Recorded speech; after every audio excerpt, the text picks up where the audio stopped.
Missões transculturais no Antigo Testamento. Esta é a lição número 3 da classe de adultos do dia 15 de outubro, dia do professor. Parabéns a você, professor e professora da Escola Bíblica Dominical. É bem verdade que muitas vezes é possível que você se sinta desvalorizado por pastores ou as pessoas, os alunos, mas de forma geral saiba que o seu trabalho é de suma importância.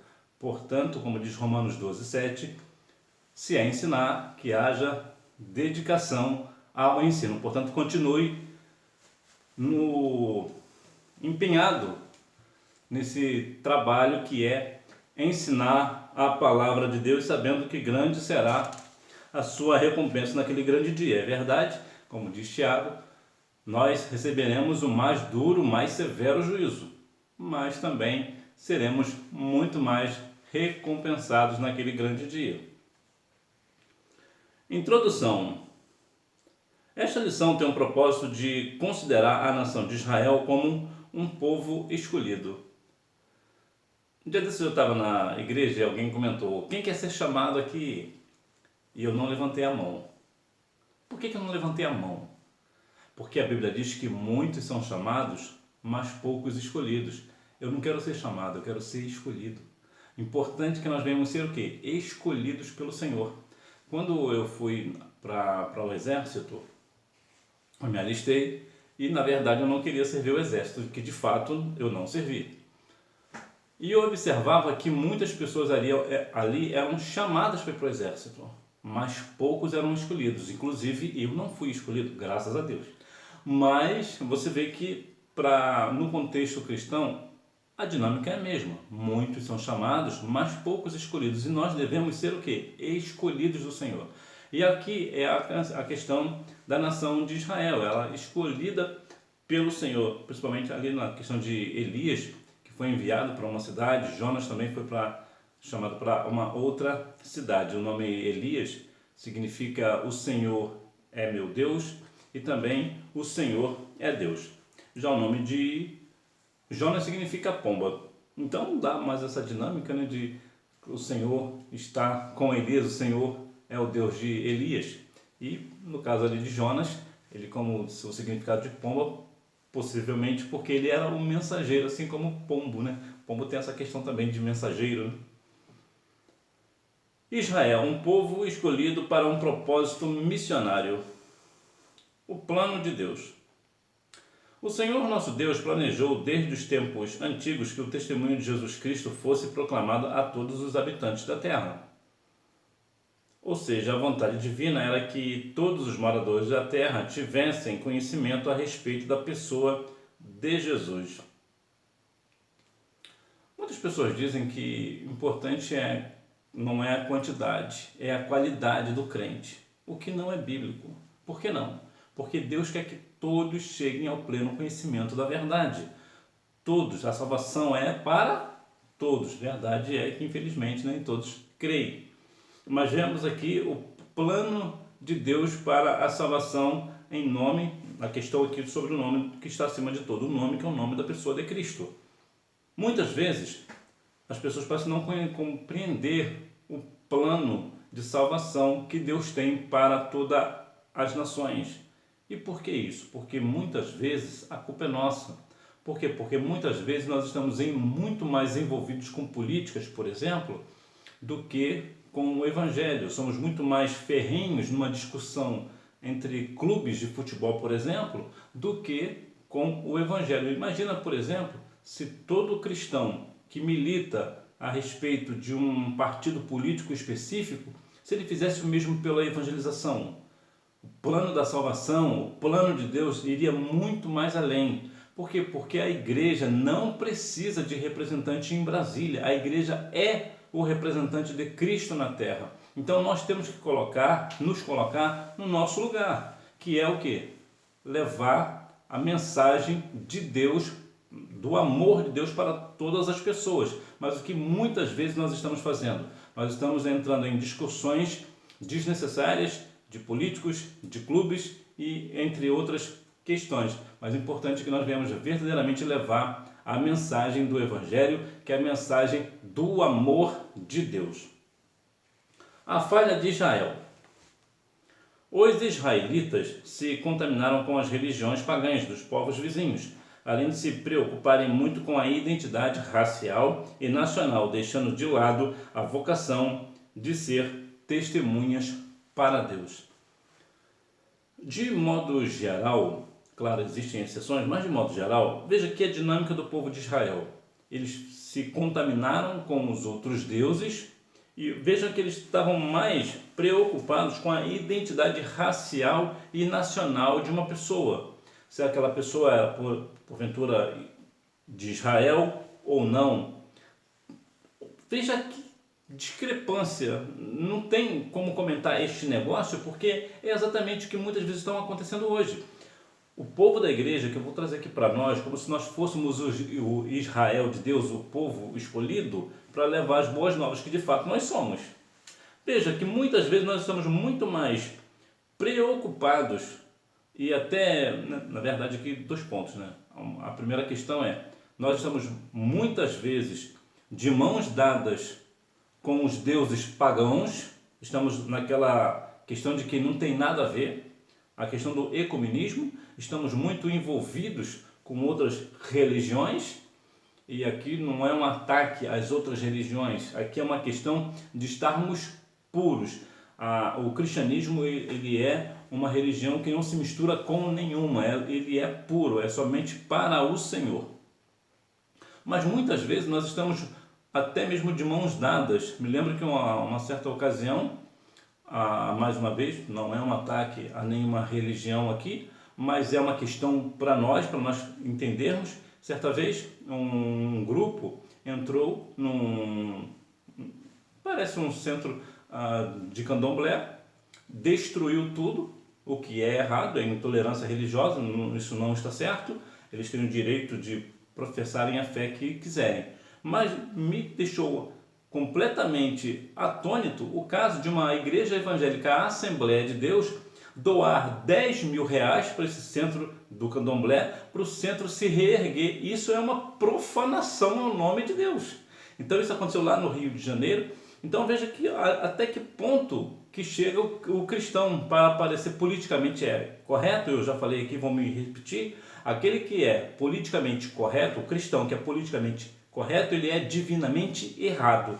Então aqui temos um ponto. O outro ponto é a questão racial, nacional. Ou seja, vamos trazer aqui para uma questão espiritual. Se uma pessoa não é cristã, então eu não vou falar com essa pessoa, eu vou me distanciar dela porque ela não faz parte do grupo seleto que vai morar no céu. Claro que ela não vai morar no céu, eu não estou trazendo ela para dentro, não estou evangelizando ela, então ela não vai conhecer Jesus. Então veja que a falha de Israel é também, muitas vezes, a nossa falha. E nós devemos consertar este negócio para o nome do Senhor ser glorificado. A contribuição de Israel para o mundo. Apesar de suas falhas, Deus tornou Israel uma bênção para as nações. Por exemplo, os judeus receberam e preservaram o Antigo Testamento, o traduziram em grego, a língua mais usada naquele período. Além de escribas, judeus manterem viva a ideia de que um dia os povos e as nações ouviriam a palavra de Deus. Então vemos aqui 2 pontos principais. A questão dos judeus receberem e preservar o Antigo Testamento. Isso é uma grande contribuição que Israel deu para toda a humanidade, que foi manter os originais, né, o original é uma forma de dizer, né? Porque na verdade eles são muito caprichosos, são muito minuciosos na questão de cópias, né? Eles são muito fiéis ao original. Então eles mantiveram ali a originalidade do Antigo Testamento. O que chega para nós é a palavra do Senhor com a forma do Antigo Testamento. E aqui também a questão dos judeus manterem viva a ideia de que um dia povos e nações ouviriam a palavra de Deus, o que realmente tem acontecido. Verdadeiramente, todas as nações estão, de fato, ouvindo a palavra de Deus. Isso é de uma grande importância, porque aos Romanos 10:17 diz que a fé vem pelo ouvir, ouvir pela palavra. Então que nós venhamos continuar também mantendo essa chama acesa, né? essa esperança viva a cada dia mais de que as pessoas vão ouvir a palavra de Deus, porque nós iremos falar para elas a palavra de Deus. Sinopse: embora Israel tenha falhado em sua missão, a nação contribuiu na revelação do plano de Deus no mundo. O amor de Deus para com outras nações. Os olhos de Deus sobre todos os povos. Portanto, a preocupação de Deus para com as nações é clara no Antigo Testamento. Então, vemos aqui dois exemplos práticos de missões no Antigo Testamento, que foi a questão que Elias foi levado para uma cidade essa que foi uma questão muito curiosa, muito interessante, que uma mulher viúva estava para morrer de fome, mas ela ouviu a palavra do profeta, e é uma questão muito interessante que vamos falar mais adiante. Aqui é a questão de Jonas, que foi levado para Nínive, e é muito interessante porque Nínive era uma cidade completamente corrompida, completamente idólatra, mas quando Jonas falou a mensagem do Senhor, uma palavra de juízo, uma palavra severa, o que aconteceu? Eles se converteram. Veja que Deus mandou povos, né, no caso Elias e Jonas, para outras nações. O que é isso? Missões. A viúva de Sarepta e o profeta Elias. Quando Elias chegou, ela estava preparando a última comida que tinha em casa, já convencida de que ela e seu filho morreriam logo depois. Mas quando a viúva obedeceu a palavra de Elias, foi abençoada com o milagre da botija, a multiplicação da farinha e do azeite. Em seguida, o filho adoeceu e morreu. Aqui eu acho uma questão muito curiosa, que aqui Deus foi conhecido em uma outra nação, né? Uma nação estrangeira. Veja que na questão de Elias fez uma coisa que eu acho muito interessante, que ele levou esse menino morto para onde ele ficava, para onde Elias ficava. O que isso quer dizer para nós? O lugar que eu estou, o lugar que eu me deito, é um lugar santo? É um lugar de realmente que eu tenha comunhão com o Senhor, que se eu levar o meu problema para lá, aquele sonho que morreu, será que eu consigo fazer pela minha oração, pelo lugar que eu estou, trazer a glória do Senhor e fazer com que aquele sonho reviva? Será que de fato, onde eu estou me deitando, morando, residindo, será que verdadeiramente o Senhor está ali? Então isso traz para nós uma ideia de que nós devemos viver uma vida em santificação ao Senhor, porque o lugar que eu estou é santo porque eu estou neste lugar, ou seja, a minha santidade chega para todos esses o lugar onde eu estou. Isso é muito interessante e é importante que nós venhamos viver isso na prática. A missão de Jonas em Nínive.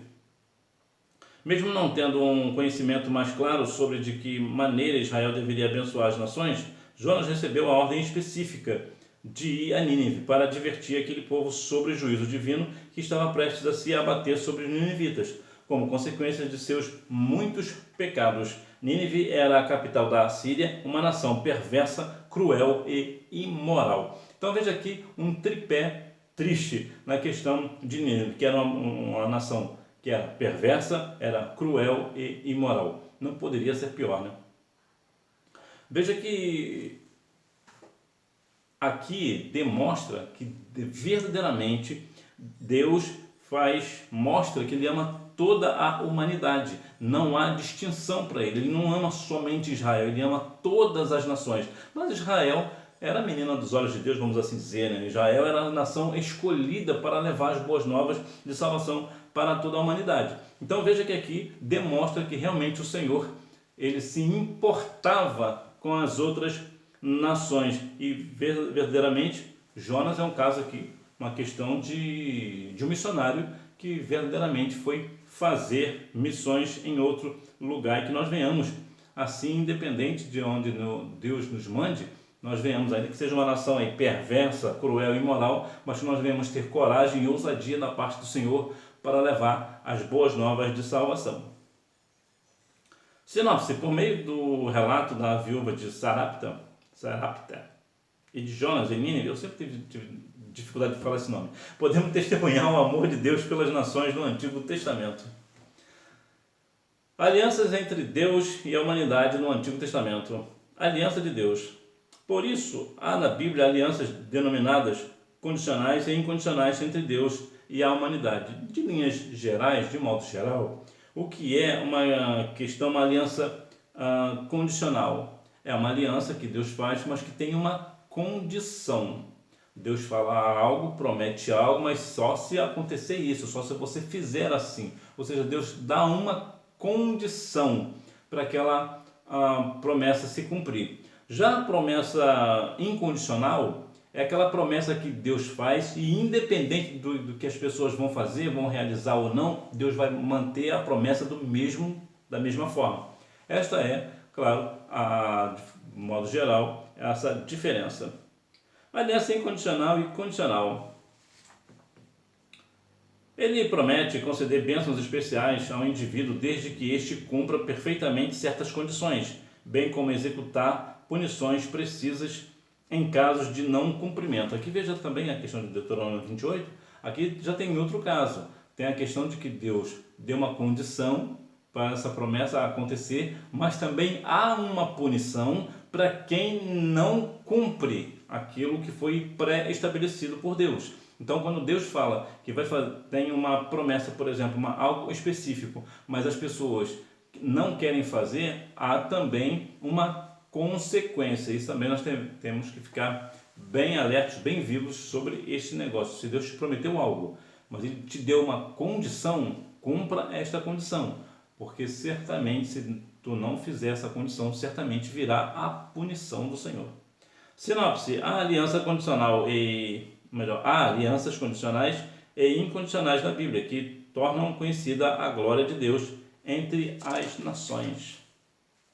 Conclusão: por diversas vezes Israel foi advertido pelos profetas para não guardar a mensagem de salvação somente para si, mas proclamá-la entre as nações e sua glória entre todos os povos e as suas maravilhas.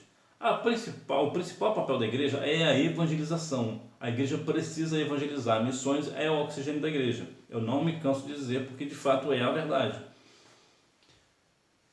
Nós que temos a palavra do Senhor, fomos escolhidos pelo Senhor, que nós aceitamos a Cristo como nosso Salvador, nós não devemos ficar com a mensagem de amor somente para nós. Nós devemos levar essa mensagem de amor para todas as nações, ou se nós não podemos levar a todas as nações, pelo menos aquelas pessoas próximas, nossos amigos, vizinhos, familiares, as pessoas do trabalho ou da universidade, da escola. Nós precisamos continuar levando a palavra, militando aí pela questão do Evangelho. Lembrando que a questão da militância do Evangelho, existe uma questão pontual aqui.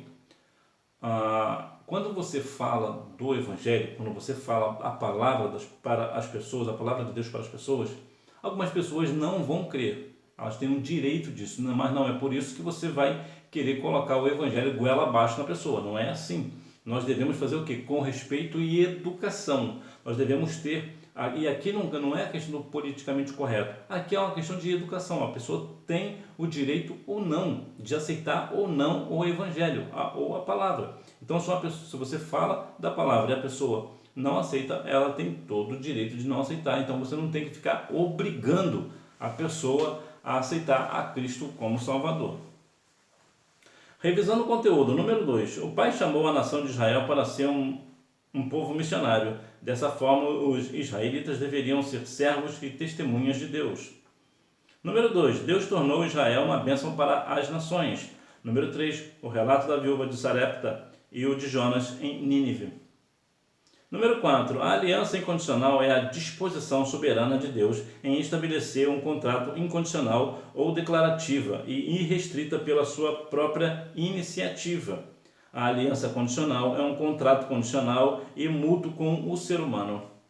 Número 5. Por meio de suas alianças, Deus firmou um compromisso com o rei Davi de alcance mundial que resultou no advento do Senhor Jesus como Salvador. Então vemos aqui as questões sobre as missões transculturais no Antigo Testamento. Nós devemos, assim como Jonas, apesar que Jonas foi meio contra a vontade, mas foi. Passou um aperto lá no ventre do peixe, mas foi. mas que nós venhamos levar a palavra do Senhor para as nações, continuar pregando a palavra, levar a palavra com amor, levar a palavra com ousadia, guiados pelo Espírito Santo, que nós venhamos a cada dia mais compreender que missões é o oxigênio da igreja. E somos nós que levamos esse oxigênio às pessoas, para que assim elas aceitem a Cristo como Salvador e juntamente conosco venha entrar nas mansões celestiais pelas portas. Que Deus em Cristo continue abençoando a sua vida. E mais uma vez, professor, professora, parabéns pelo seu excelente trabalho. Continue dedicado à obra de ensinar a palavra de Deus nas escolas bíblicas dominicais, porque certamente grande será a sua recompensa naquele grande dia. Que Deus em Cristo continue abençoando a sua vida e você me vê na próxima aula, se Deus quiser. Tchau!